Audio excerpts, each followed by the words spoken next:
Justin Trudeau embarrassed Canada on the world stage again today. What else is new? Here's what he said. We're going to take a few clips from his news conference in Poland and discuss them. Each other. Canada has long been committed to NATO. We have been part of just about every NATO operation that has ever happened, and most of them in leadership and command roles. We remain the seventh largest contributor defense spending in NATO of the 31 different countries in NATO. And since we took office in 2015, we've made commitments to increase our defense spending by 70%.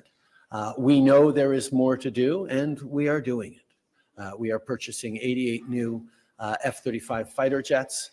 We are investing in the modernization of NORAD because we recognize that the Canadian Arctic is actually a new front for NATO in keeping our democracy safe. And we will continue to step up. The Polish military forces that are doing such an extraordinary job in coordinating and supporting so much here in Poland are also standing side by side with Canada in Latvia as we lead in Canada in NATO's Eastern Forward Presence. And as we increase our positioning in Latvia as well over the coming years, I know Poland will be increasing it as well. There is more to do. The world is changing. It's getting more dangerous. I recognize Poland stepping up significantly in its own military spending, but so will Canada. We will continue to make sure that the women and men of the Canadian Armed Forces and the people around the world, our allies who rely on them, will continue to get the equipment and the support they need.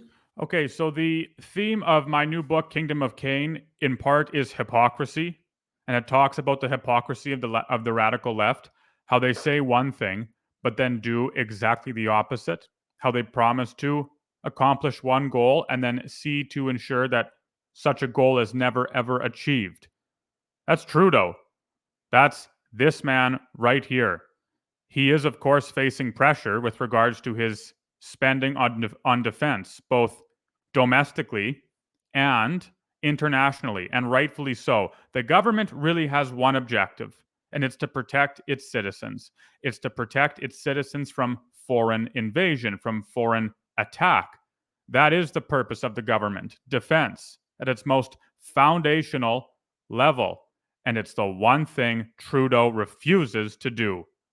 Canada is a laughingstock in the world, especially, or at least in part, regarding our military strength, and our refusal to protect our borders. How is it possible that Justin Trudeau can talk about defending the nation of Canada and talk about all of these military actions when in the same breath he is explicitly flooding this country with hundreds of thousands of new individuals all across the world, or from all across the world, every single year? Why should we have a military to protect our borders when Trudeau makes sure that the borders are open?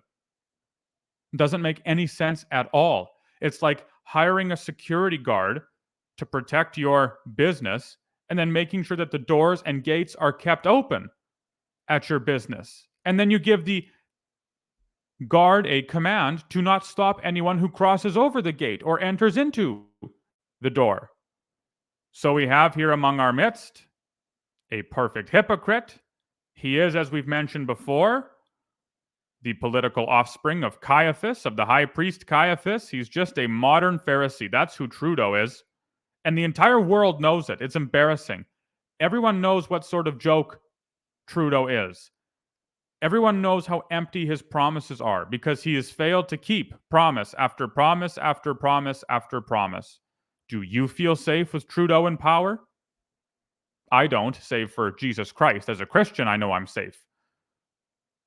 But with regards to my earthly home here, regarding my country, I do not feel protected from attack.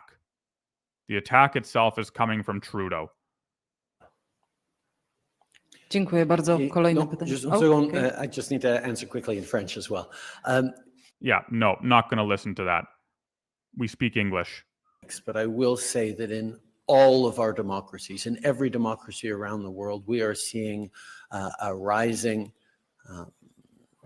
movements of either authoritarian populism or skepticism about democracy itself. No, this is such a joke of an answer. Firstly, it is rich that Trudeau would dare talk about democracy as if he cares or loves democracy. He doesn't. He hates democracy. He hates democracy with a passion. And all we need to prove it is a transcript of the last 4 years. And if his actions over the last 4 years aren't enough for a man to prove that Trudeau despises democracy, what would be? It reminds us of the story in Scripture of the rich man and Lazarus. The rich man, after dying, descends deep into Hades, and he's suffering. He's in agony. And he looks up into heaven, and he sees Abraham standing there with Lazarus, the poor man. And the rich man from down below tells Abraham, please at least tell my brothers about this place. And Abraham goes, they have the prophets, they have Moses. And if that's not enough, then nothing will be. They'll never believe. Likewise, if it's not enough for a man over the last 4 years to see that Trudeau is a radical authoritarian who despises freedom and individuality, nothing will be sufficient for him. That's why it's pointless to argue with the radical left. That's why it's pointless to argue with pundits, because no proof will be sufficient for them to prove that Trudeau is a wicked, wicked leader. Authoritarian populism. What is he talking about? You mean the audacity of individual citizens to stand up legally and peacefully against their government that are right now trying to completely annihilate civilized nations as we know it? Trying to completely eradicate the rights and freedoms of man? Trudeau is scared. I hope he's scared because he knows that people are sick and tired of his rule, and he knows they want their freedom. And we all need to recommit ourselves to standing up, not just for Ukraine, but through standing up for Ukraine, to the very principles that make our countries strong and free. What principles might those be, according to Trudeau? I talk about them again in my book, Kingdom of Cain. He has no principles. He does whatever is right in his own eye. Principles. He has no objective law. He doesn't believe in objective morality. He doesn't care about any of those things, instead preferring to see himself as God and as the giver and source of law. It is a time where citizens cannot take their democracies for granted, need to continue to be there, to lean in, not just on being worried about their daily challenges, which are significant everywhere around the world right now, but making sure we are building peace, stability, and prosperity for future generations as well. And that means standing up unequivocally for the international rules-based order, standing for democracy against authoritarianism, against illegal invasions of another country's sovereignty. These are principles that are under discussion in every country around the world. And I know that the two of us are standing unequivocally alongside so many others in favor of the peace and prosperity that ensures a better future for everyone. Again, an absolutely laughable answer. Illegal invasion, for example. Trudeau wants to talk about illegal invasions when once again he is flooding hundreds of thousands of immigrants into this country. Wow. Wow. What exactly can one say to that? What a rich statement. Standing up for democracy. Oh, you mean like you did during the convoy? Yeah, you stood up for democracy. You protected democracy so well. You ensured all Canadians exercised their rights and freedoms and had the ability to do so freely when you locked them out of their bank accounts. You conniving hypocrite. Bonjour, monsieur. Thank you. We will always be there to support with what Ukraine needs.